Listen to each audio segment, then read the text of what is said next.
Hola amigos, ¿cómo están? Espero y todo bien. Este es el primer video de la sesión 4 del Café Filosófico entre amigos, donde vamos a ver a uno de los dos grandes maestros del género humano, como diría Hegel, que es Platón. Para abordar a Platón, tomé algunas fuentes bibliográficas, algunos libros, y me gustaría simplemente comentarlos, y de ellos, donde yo consideré algo relevante, pertinente, simplemente lo tomé y lo estoy reflejando a través de la presentación, donde pues no los voy a citar en forma particular o en cada párrafo, sino simplemente a manera general quisiera comentar que la mayoría de los párrafos y la información en esta presentación provienen de estas fuentes, que son lecciones sobre la historia de la filosofía 2 de Hegel, un par de libros de historia de la filosofía de Juan José Abad y Julián Marías, también del libro de lecciones preliminares de filosofía de Manuel García Morente y en cierta medida pues de los diálogos propios de Platón. Pues muy bien, empecemos. Entonces, Platón nace en el 427 a.C., muere en el 347, filósofo griego, nace en Atenas. Él es fundador de la Academia, esta escuela muy importante que concentra a los sabios, a los académicos de aquella época, a los filósofos. Y como tal, Platón fue alumno de Sócrates y a su vez en la academia tuvo a un alumno que fue el segundo gran maestro del género humano, que fue Aristóteles. Entonces Platón fue maestro de Aristóteles. Como lo comenta Hegel, pues es de los filósofos más influyentes de la historia, evidentemente en un aspecto de filosofía, pero también en un aspecto de, por ejemplo, teología, ¿no? Y específicamente en el cristianismo, también así en aspectos, por ejemplo, de política. Su filosofía, en un aspecto metafísico, se basa en el realismo de las ideas, donde Platón advierte que el pensamiento es la realidad y aparte es el pensar y como vamos a ver un poquito más adelante, las ideas, el mundo inteligible, son la verdad y la realidad. La dialéctica como tal es un método filosófico y va encaminado muy similar a Sócrates a buscar los conceptos universales. En este caso, lo que primariamente se va a buscar y va él a poder abordar es el tema que estos conceptos universales son las ideas. Y esta palabra de idea nace con él. La idea como tal proviene de un verbo griego que significa ver. Y un poco más adelante vamos a ampliar a qué nos referimos con el concepto de idea, que más allá de un tema conceptual, es la realidad misma. Por eso se llama el realismo de las ideas. Su obra más famosa pues son los diálogos de Platón, se presume que son más de 40, donde el principal personaje es Sócrates, recordando que Sócrates no escribió ningún libro, entonces Platón lo incluye en sus obras, ¿no? En esos diálogos. Hay que tener presente y hay que tener cautela de que los diálogos tienen un género literario y en algunos de ellos hay uso de mitos, así que es clave separar la representación, digámoslo así, al pensamiento filosófico, a lo esencial. A través de la presentación iré comentando esto y advirtiendo esto y sobre todo hacia el final trataré de sintetizar y sumarizar lo que es esencialmente filosófico de la parte de Platón. No quiero dejar atrás que aunque no haya, digamos, una conexión hacia la filosofía en ciertos temas, como es el aspecto teológico, no quiero dejar atrás de que esto también es muy relevante y muy importante en Platón, es decir, influye grandemente en la filosofía, pero también influye grandemente, por ejemplo, en el cristianismo, ¿no? Entonces, cualquiera de los dos ámbitos son muy relevantes, muy importantes, de alto impacto en nuestro pensamiento, en nuestras creencias hoy, pero es importante diferenciarlos, ¿no? Un aspecto es teología y otro aspecto es filosofía. Entonces, hacia el final No propiamente en este video, en videos siguientes. Voy a tratar ya hacia cuando termine Platón de sintetizar y hacer esa separación. Bueno, los diálogos abordan temas variados que van desde la ética, la inmortalidad del alma, temas de política, del gobierno, de la ciudad. Ahora, ¿qué es lo que influyó a Platón, al pensamiento platónico? Bueno, Platón fue influenciado por el orfismo, que es una secta, es una religión de aquellas épocas, y hay un mito que lo influye grandemente y es el del mito más importante del orfismo, donde se ve que en este caso, en el mito se comenta que los titanes devoran a un dios, que es Dionisio. Esto no, en concepto no tendría que haber sucedido, o sea, los titanes no tenían que atacar a algún dios, pero lo hacen y devoran al niño Dionisio, que era un dios. Y Zeus, en venganza, los aniquila con un rayo. De las cenizas de los titanes, de lo que quedó de ellos, surge la humanidad. Pero aquí viene lo interesante y es donde se advierte la doble naturaleza de la humanidad. ¿Por qué? Porque de este surgimiento la humanidad está compuesta por un alma divina e inmortal que heredamos de el dios Dionisio y de un cuerpo proveniente de los titanes, ¿no? Entonces, los titanes devoran a Dionisio, Zeus los aniquila con un rayo y de esas cenizas pues traían un componente de Dionisio o dionisiaco y un componente de los titanes.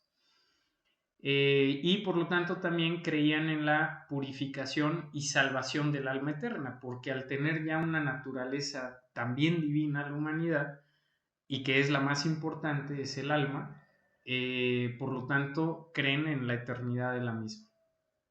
Este es del lado de mitología y religión, donde se ve influenciado Platón. Y del lado del pensamiento filosófico, incluyendo también, aunque no eran filósofos, pero de alguna manera, como vimos, eran personas que debatían, platicaban, ¿no?, con sus verdades relativas y todas estas buenas prácticas de la vida, pero digamos en este campo de filosofía y de saberes cotidianos del día a día, se ve influenciado por los presocráticos, específicamente por los eleatas, ahí Parménides, Zenón, por Heráclito, por los pluralistas y por Pitágoras, como lo comentaba, por los sofistas y también por Sócrates, evidentemente. Platón, aunque se ve influenciado por sofistas en ciertos temas, definitivamente, al igual que Sócrates, es una antítesis de los sofistas, ¿no? O sea, Platón va a refutar a los sofistas y va a tratar de resolver algunos de los problemas presocráticos, que más adelante vamos a ver de qué se trata. Y esto conecta pues con esta evolución, esta dinámica, esta dialéctica histórica entre Platón y sus antecesores. Y bueno, los temas son muy variados. Él se ve influenciado por estos pensadores previos en cuanto al hombre, a su moral, al mundo, a su realidad. Por ejemplo, de Parménides, de los Eleatas, pues todo este mundo que está separado en dos realmente, que es el intelectivo y el sensorial, ¿no? Se ve influenciado por aspectos de temas de política, de las matemáticas, la dialéctica propiamente, ¿no?, como método, los conceptos universales, que de ahí van a evolucionar a este concepto de la idea, que más adelante lo vamos a ver, y de nuevo que más allá de un concepto es la realidad misma. Ahí está la metafísica de Platón. Y también aquí aparece el tema de la reencarnación del alma, ¿no?, que se le conoce también como transmigración, o hay otro término que también es metempsicosis del alma. Muy bien, en relación a estas influencias de Platón, me gustaría simplemente hablar un poquito más del orfismo para entender este antecedente al pensamiento platónico. Y les voy a comentar aquí dos principios del orfismo. El primero es: los seres humanos se esfuerzan por librarse del elemento titánico o representación del mal propio de su naturaleza y buscarían preservar lo dionisíaco o divino, naturaleza de su ser. Entonces, aquí conectado al mito que comenté previamente, el triunfo del elemento dionisíaco se puede conseguir siguiendo los ritos órficos de purificación y ascetismo. Según esta religión, a través de una larga serie de reencarnaciones, los seres humanos se preparan para la vida después de la muerte. Entonces aquí se puede advertir que el humano esencialmente, la parte más importante de su naturaleza, es el alma. Y el alma tendrá una vida después de la muerte. Y bueno, de alguna manera, si no se alcanza esta purificación, esta salvación en un cuerpo, se reencarnará en otro hasta que esto se logre.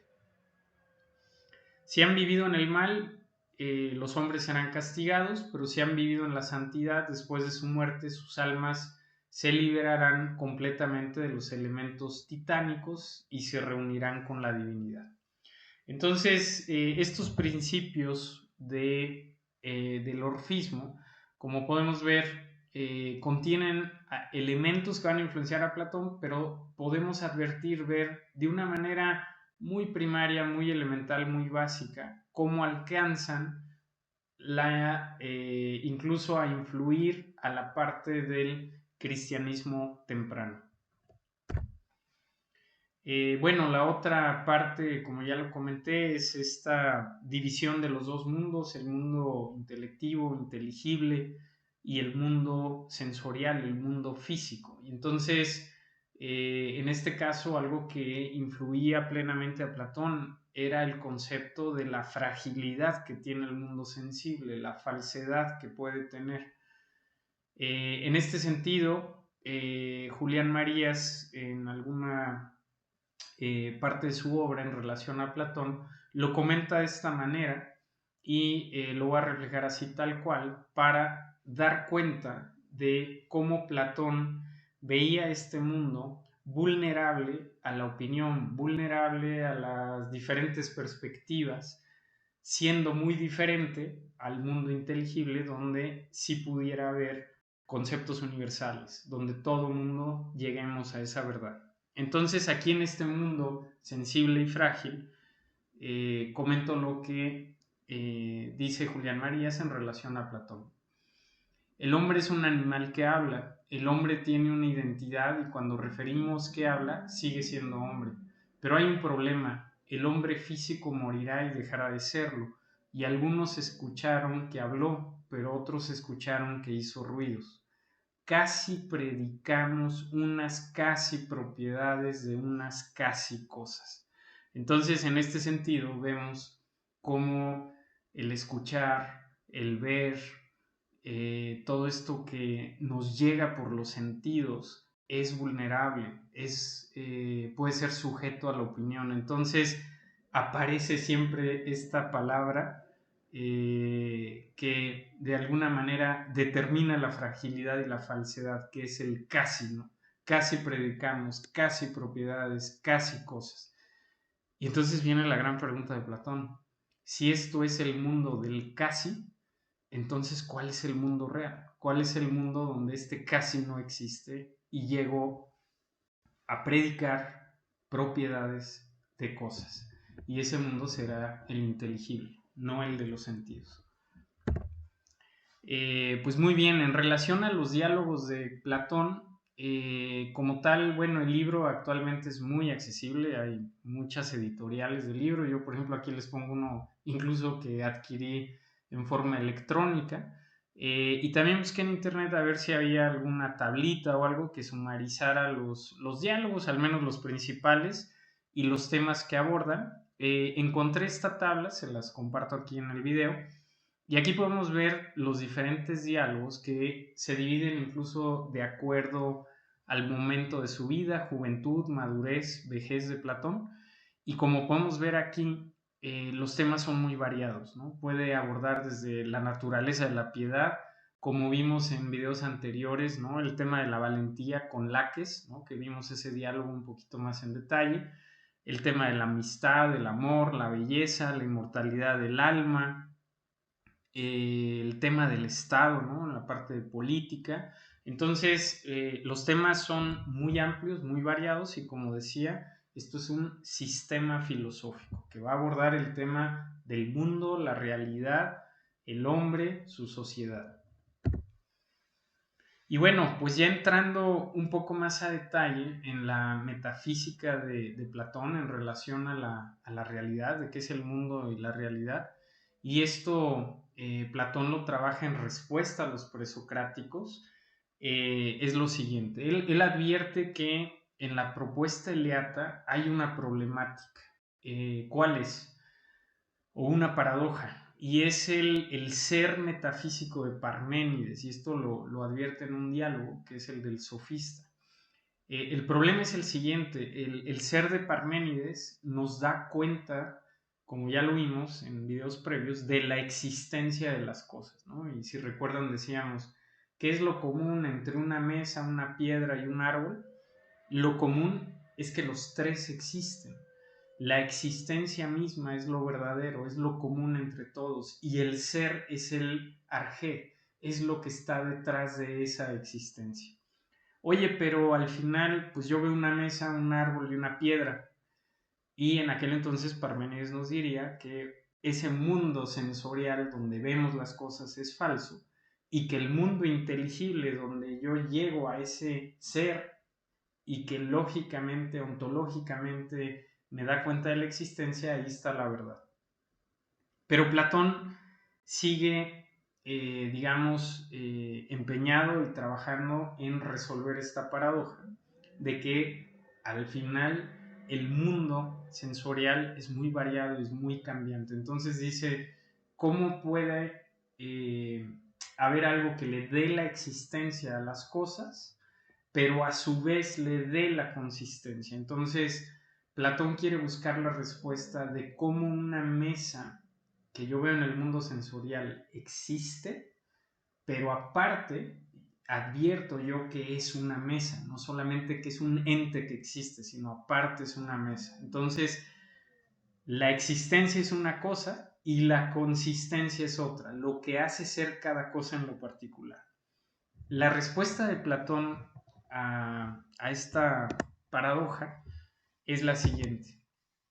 Bueno, primero tomo otra vez el concepto de Parménides, ¿se acuerdan? Donde tenemos al arjé, al ser, como el único, inmóvil, eterno, ilimitado, inmutable en el mundo inteligible, que da cuenta, es el arjé, el que da la posibilidad de existencia a todas las cosas que vemos en el mundo sensible. El ser es lo verdadero y lo real y es lo que da la posibilidad de existir, ¿no? Y la problemática, como yo lo decía, es cómo un caballo es caballo y no es un árbol. Platón diría, Parménides tiene razón, el árbol y el caballo, ambos dos existen, ahí está el ser, pero no me estás resolviendo cómo el caballo es caballo y el árbol es árbol. Y bueno, aquí viene la propuesta de Platón, y es esta respuesta a Parménides, ¿no? A los presocráticos. Y su propuesta o solución sigue siendo metafísica, es del campo de la metafísica, de la filosofía. Y lo que nos va a decir Platón es que la idea es, lo voy a decir de esta manera, reemplaza a ese arjé, a ese ser que era absoluto, total, único, y ahora la idea es un ser que va a dar cuenta, va a dar existencia, pero aparte consistencia a cada una de las cosas que vemos en este mundo sensorial. Entonces, aquí lo vemos en el ejemplo. La idea de caballo está en el mundo inteligible. Esa idea del caballo es el propio ser, pero ese ser solo da existencia y consistencia a todos los caballos que vemos aquí en el mundo. En tanto una materia o un material se acerque su forma a esa idea, es cuando yo veo un caballo.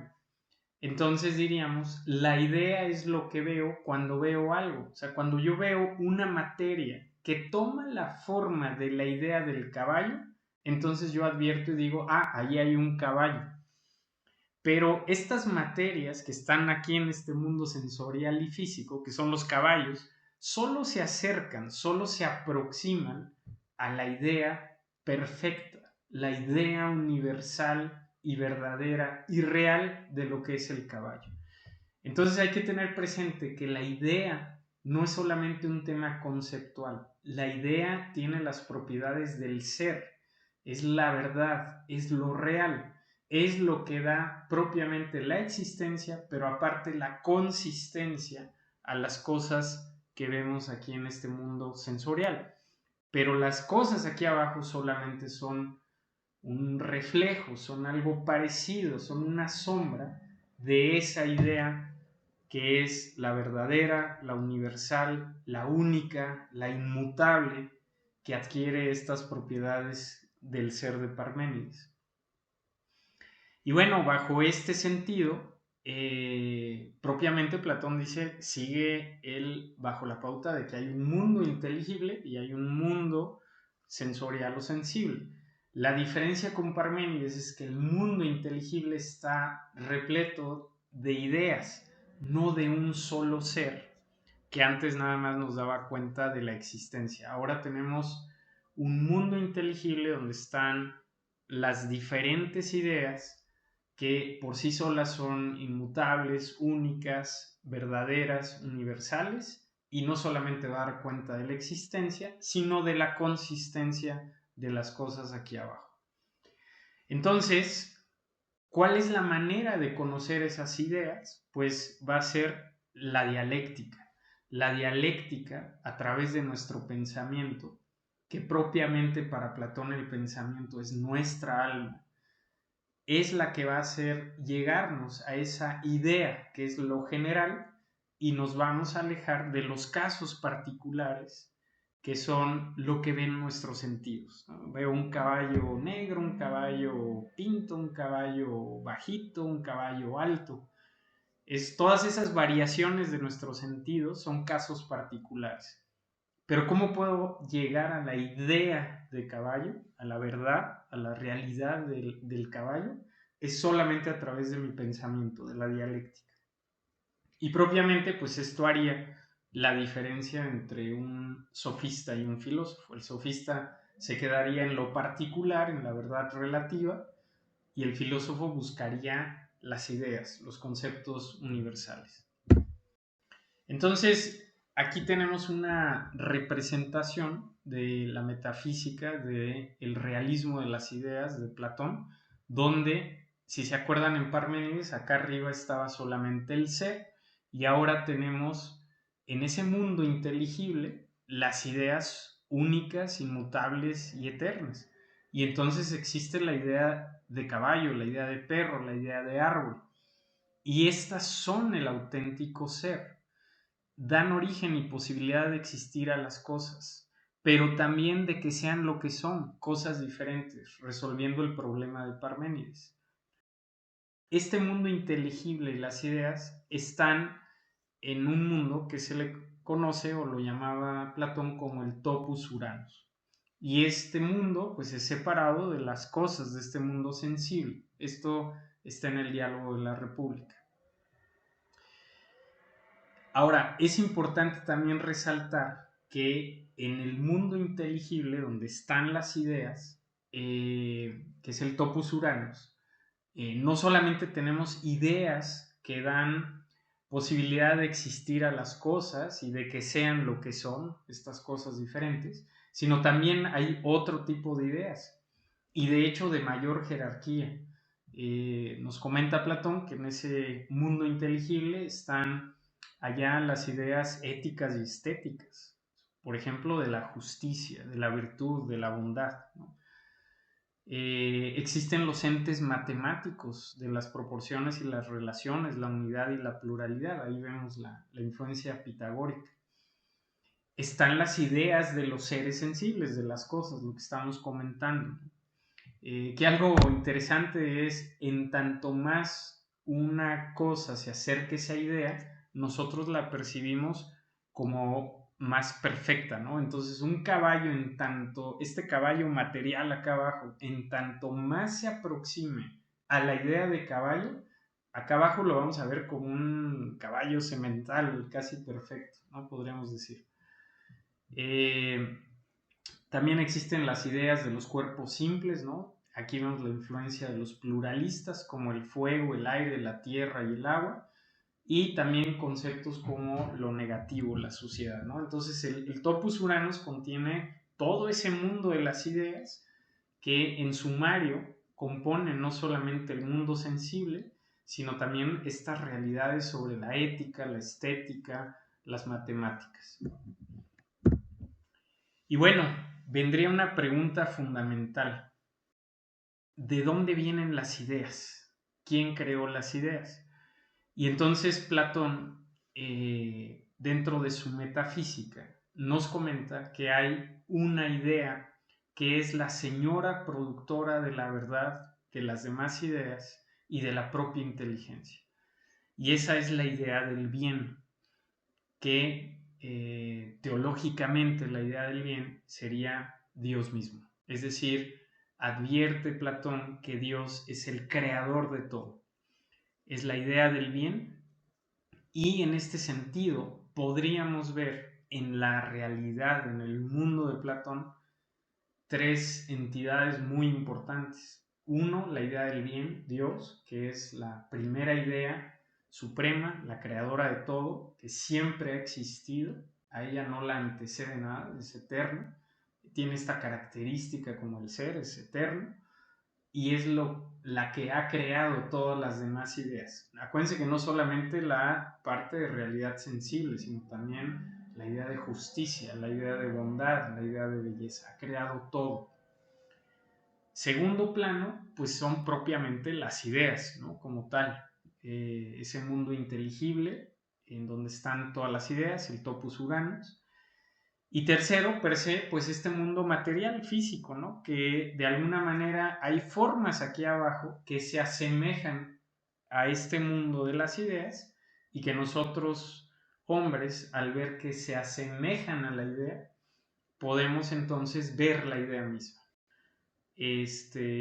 Ahora, ¿cómo este mundo tomó forma y se asemeja a las ideas?